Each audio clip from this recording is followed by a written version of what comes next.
Good Wednesday afternoon, and thanks for being with us on KARE 11 News Now. I'm Chris Arabsky. This afternoon, state leaders speaking out about the impact of a more than $2 billion federal funding freeze on Minnesota. That money is the annual federal Medicaid funding for the state. The White House announced it is deferring payments to 14 Medicaid programs in the wake of fraud concerns. The White House says it warned Minnesota last month about a potential funding freeze. New today, the surge of federal immigration enforcement in the Twin Cities isn't going away for at least a week. A federal judge ruled there is not enough time to go over the merits of the state's restraining order against the Trump administration. That restraining order, filed by Attorney General Keith Ellison, called the influx of immigration agents unlawful and characterized it as a federal invasion. It's trying to stop the agents from conducting the operation in this state. The judge in the case set a deadline of January 19th for the government to respond to the lawsuit and a January 22nd deadline for the state to respond to that. Right now, the future of the U.S. Attorney's Office in Minnesota is uncertain after 6 federal prosecutors resign over the Justice Department's push to investigate Good's death and her widow. The DOJ also says there's not enough evidence for a criminal civil rights investigation into the ICE agent who pulled the trigger.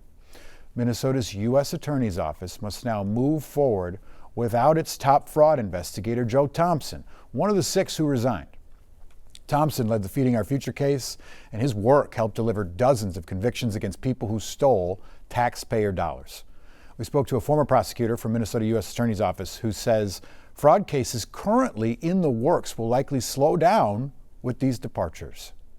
When you have new attorneys that have to learn the case and start doing it from scratch, that puts you behind. Many of them are going to have to start over again, so this is not helpful for prosecuting those subsequent cases.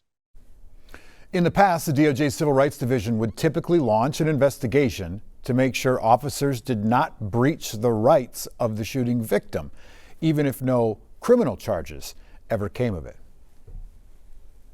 Today marks 1 week since Renee Good was shot by an ICE agent in Minneapolis. At 9:37 this morning, the exact moment that she was shot and killed, the community held a prayer vigil at the site of her death. It lasted for 3 hours, and people were seen bringing in flowers and paying respects to Good.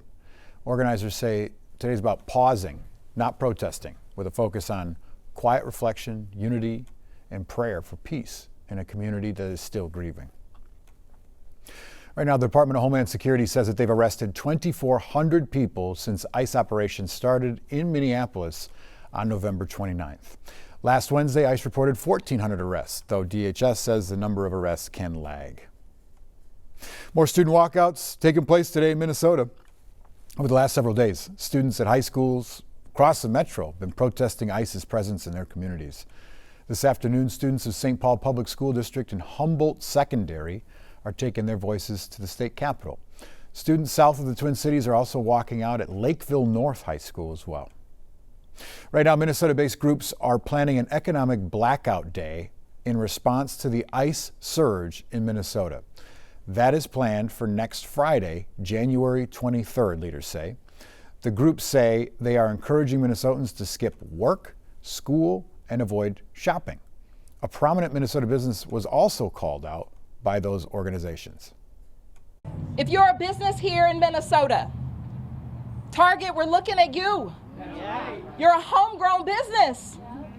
And yet we've watched video after video of your own employees, some of them American citizens, being snatched from your halls. Stand up, speak out. Faith leaders say the ICE Out Day will also serve as an opportunity for prayer and reflection for those participating. Today we're learning new updates about an encounter between ICE agents and employees at the Richfield Target last week that she was mentioning. Multiple people were arrested. The events captured on multiple witnesses' cameras. Employees can be heard shouting at the federal agents in the videos that we obtain before an agent quickly moves toward one of the employees. Homeland Security says one person was detained because they assaulted an agent. But State Representative Michael Howard, who covers Richfield and who has spoken to both employees, says after their conversation, the 2 people detained says that's not true. What I would say is folks can believe their own eyes. There's plenty of video that showed these workers violently being arrested. Greg Bavino himself is the one that asked these workers, are you U.S. citizens? Bavino is the Border Patrol commander. Howard says his understanding is one of the employees was dropped off in a nearby Walmart parking lot. Hours later, there's video of him crying to a stranger and bleeding, saying that ICE hurt him when they released him.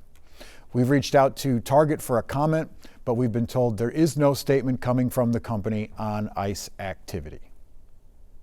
Happening today, people in Washington County pushing back on reports of a planned ICE immigration detention center in Woodbury. The City Council also discussing that plan tonight. It involves turning a 500,000 square foot warehouse into a detention center that can hold up to 1,500 people.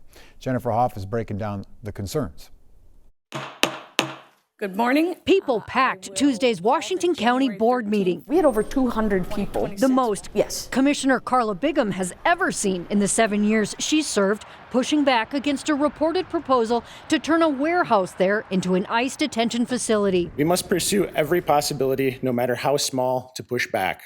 Details first emerging last month in the Washington Post, alleging the Trump administration wants to convert warehouses into large-scale centers ahead of deportation and smaller processing sites to, quote, increase efficiency, including this industrial property in Woodbury that's for sale along I-94. What's happening here is a prototype for federal invasions elsewhere. Bigham says the board doesn't support the idea, even writing this letter to Minnesota's congressional delegation expressing their concerns, saying the area will lose tax dollars if the feds own the building. But most importantly, we can't afford it from a constitutional perspective, a due process perspective, and for sure, a humanitarian perspective.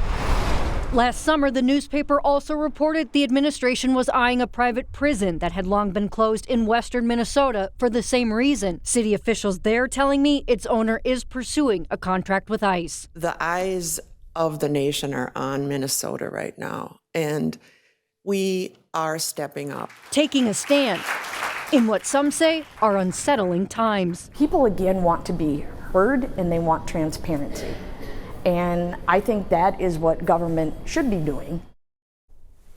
The Woodbury mayor also released a statement sharing similar concerns, but said she has not been contacted by any federal agency about the building. The Department of Homeland Security hasn't responded to our request for comment, but told the Washington Post that it couldn't confirm its reporting.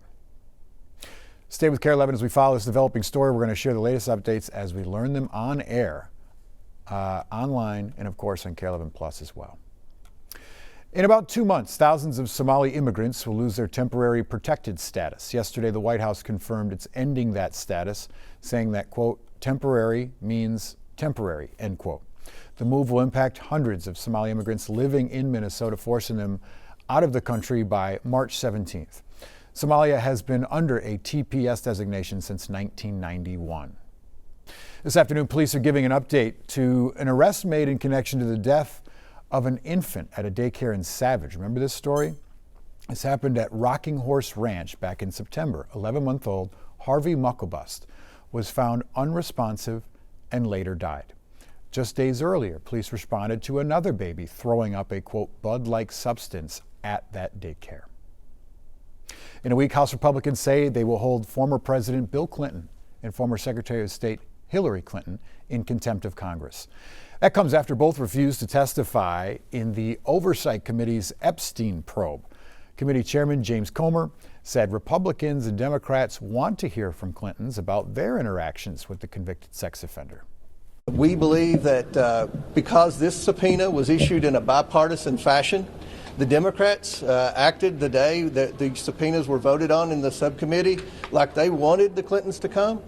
Because they at that time, if you go back, they were wanting me to subpoena the estate, which I did. We subpoenaed the estate and got all the documents, everything. That was what the victims asked. That's what the Democrats asked. I think that's what the American people wanted.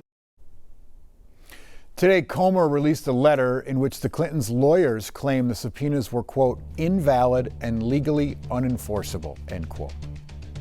Stick with us. We got more news and weather coming up after the break.